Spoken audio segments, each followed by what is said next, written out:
The oldest tablets whisper a strange truth: the king of the gods was not always a king. Somewhere between obscurity and empire, his fortunes turned. But who changed his fate? On the banks of the Euphrates, a modest city dreamed of empire, and as its walls rose, so did its god. Two ascents, bound together. But which one lifted the other? For thousands of years before Babylon became the dominant power of Mesopotamia, the people of Sumer worshipped a vast assembly of gods. Each city honored its own patron deity, and no single god ruled over them all. At the head of this divine order stood Anu, the distant god of the heavens. Enlil governed the winds and earthly authority, while Enki, the god of wisdom and fresh waters, guided humanity through knowledge and craft. The moon, the sun, storms, fertility, rivers, and mountains all possessed their own divine guardians. Religion reflected the political landscape. Just as Mesopotamia was divided among many competing city-states, so too was its pantheon. Revered Nana, the moon god. Eridu honored Enki. Nippur belonged to Enlil. Each city celebrated its own traditions, temples, and festivals, reinforcing local identity as much as spiritual belief.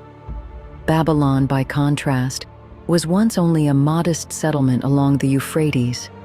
It held no special place among the great religious centers of the age. Its local deity, Marduk, was respected, but only within Babylon itself. He had not yet become the ruler of heaven, nor the hero of creation. Early texts mention him, but he occupied a relatively minor role compared with the ancient gods who dominated Mesopotamian religion. As Babylon's political fortunes changed, however, so too would the destiny of its patron god. In the ancient world, power and worship were deeply intertwined. When kingdoms rose, their gods often rose with them. The story of Marduk is therefore more than the story of a deity. It is also the story of how political ambition, religious tradition, and cultural identity became inseparable. To understand how this transformation unfolded, we must first look to the city that elevated him above all others. Babylon's ascent was neither sudden nor inevitable. For centuries it remained one city among many, overshadowed by older and more influential centers. That began to change during the reign of Hammurabi in the 18th century BCE. Through diplomacy, warfare, and legal reform, Hammurabi united much of southern Mesopotamia under Babylonian rule. His famous law code became a symbol of royal authority, but military success alone could not secure lasting unity. Empires require more than armies. They require shared beliefs, shared stories, and symbols that bind diverse peoples together. As Babylon expanded, so did the importance of its patron deity. Marduk gradually assumed roles that earlier traditions had assigned to other gods. Attributes associated with Enlil's kingship, Enki's wisdom, and other divine powers became increasingly connected to him. This was not an abrupt replacement of the older pantheon. Rather, it reflected a gradual process of religious adaptation, as Babylon's political influence encouraged the elevation of its own god within existing traditions. The clearest expression of this transformation appears in the Enūma Eliš, the Babylonian creation epic. Composed during the 2nd millennium BCE and recited during the Akitu New Year festival, the text presents Marduk as the champion who defeats Tiamat, establishes cosmic order, and is acclaimed king of the gods. Many scholars view the epic not only as a religious narrative, but also as a reflection of Babylon's growing political authority. By placing Marduk at the center of creation, the story also reinforced Babylon's claim to leadership among the cities of Mesopotamia. Whether understood as theology, statecraft, or both, the rise of Marduk mirrors the rise of Babylon itself. In the next chapter, we turn to the battle that defined his legacy, the confrontation with Tiamat, a story that would shape the memory of Mesopotamian religion for millennia. But every empire needs a defining victory. For Babylon, that victory would become more than history. It would become the story of creation itself. For generations, the people of Mesopotamia told stories of the world's beginning. Yet none would become more influential than the version preserved in the Enūma Eliš, the Babylonian creation epic. According to the poem, before the earth, before the heavens, and before humanity itself, there existed only two primordial beings. Apsu embodied the fresh waters beneath the earth, while Tiamat represented the vast salt sea. Together they gave rise to the first generation of gods. As new gods emerged, their activity disturbed Apsu, who resolved to destroy them and restore silence. Tiamat, however, opposed this plan. Although later traditions would remember her primarily as a monstrous adversary, the opening of the epic portrays her first as a mother seeking to protect her children. The crisis deepened when Enki, using wisdom and magic, struck first. He defeated Apsu before Apsu could carry out his plan, ending one threat but creating another. Grief gave way to fury.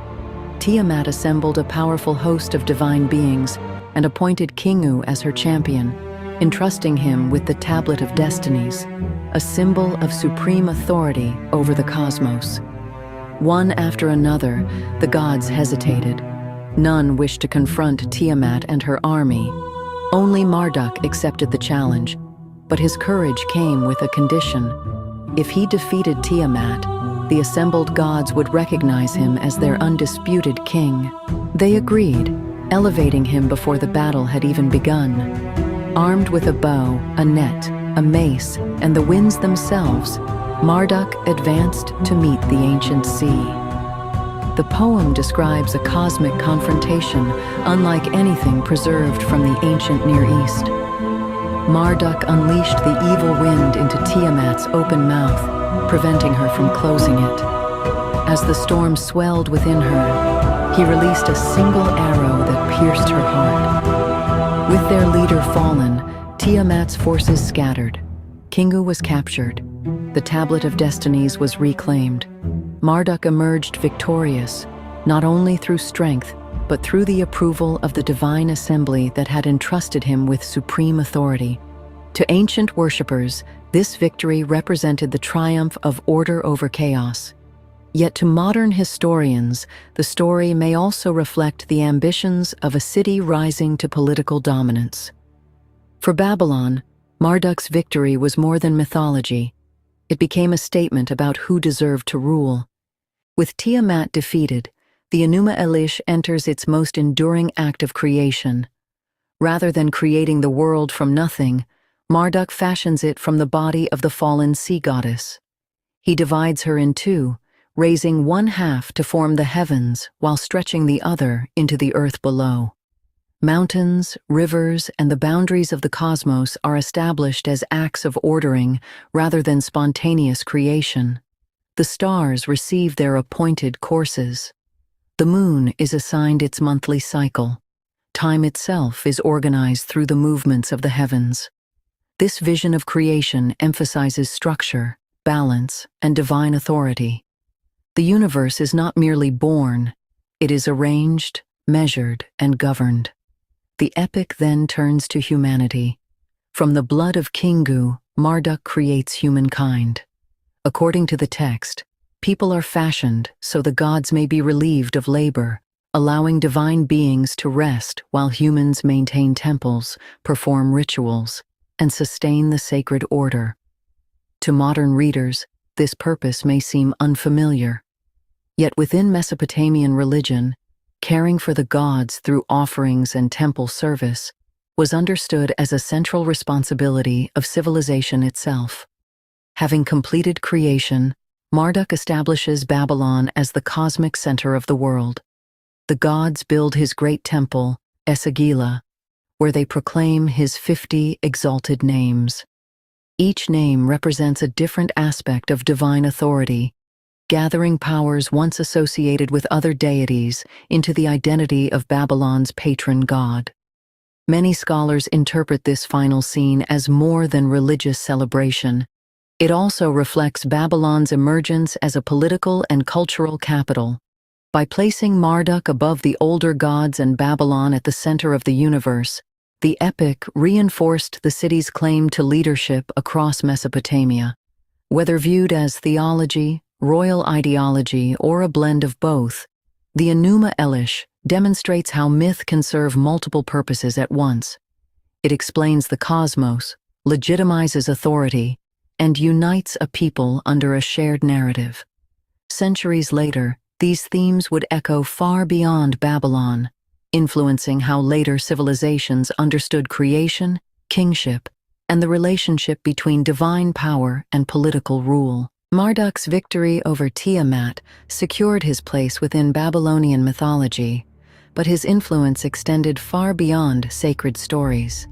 Over time, he became inseparable from the authority of Babylon itself. Babylonian kings did not present themselves as gods. Instead, they ruled as servants and representatives of Marduk. Their legitimacy depended not only on military success, but on maintaining the favor of the city's patron deity. The center of this relationship was the Temple of Esagila, one of the most important religious complexes in ancient Mesopotamia. Here, priests cared for the god's cult statue, conducted daily rituals, and preserved traditions that connected the earthly kingdom with the divine order. Each spring, Babylon celebrated the Akitu, the New Year festival.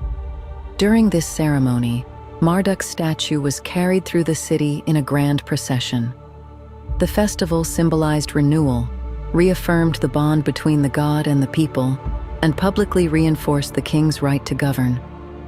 One striking ritual involved the king standing before Marduk's image while the high priest removed his royal insignia and struck him across the face. If the king shed tears, they were interpreted as a sign that Marduk still favored his reign.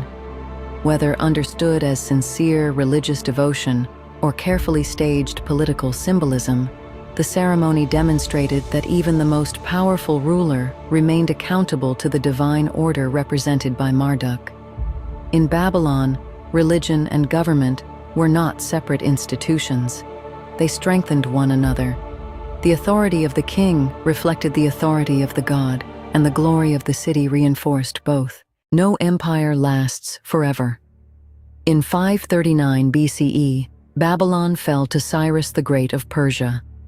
The political dominance of the city came to an end, yet the memory of Marduk endured. Persian rulers adopted many Babylonian administrative traditions and treated its religious institutions with respect. Cyrus himself presented his conquest not as the destruction of Babylon, but as a restoration of proper order, language that echoed earlier Mesopotamian ideas of divine approval.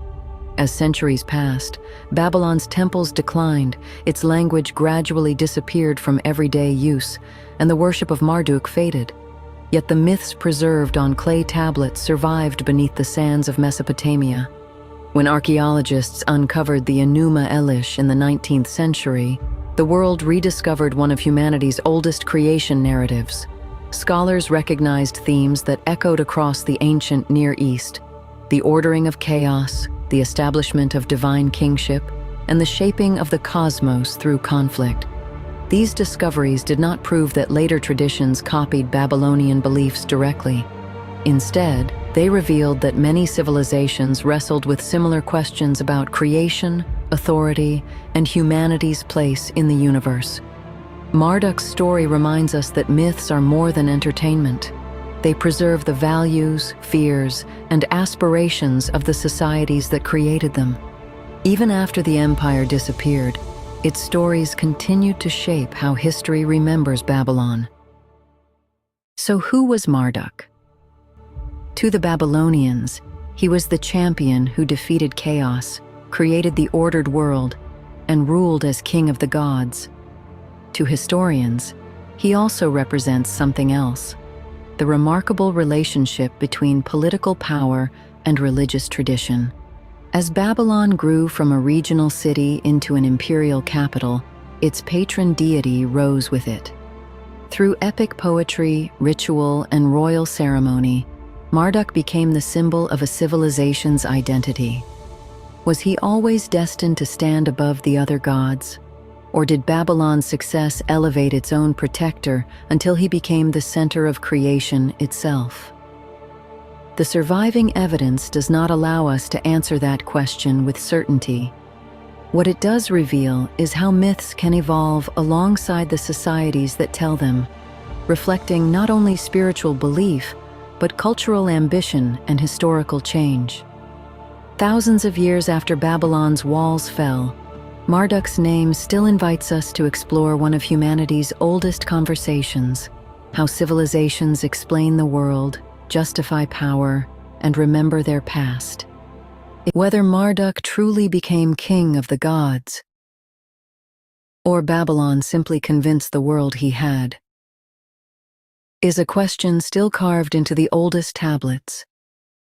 If you enjoyed this journey into the ancient world, subscribe to Lorevia Echoes for more historically grounded documentaries exploring the myths, civilizations, and forgotten stories that shaped human history. Every legend has an origin, every empire leaves an echo, and every echo has a story waiting to be heard. Until next time, keep seeking the truth behind the legend.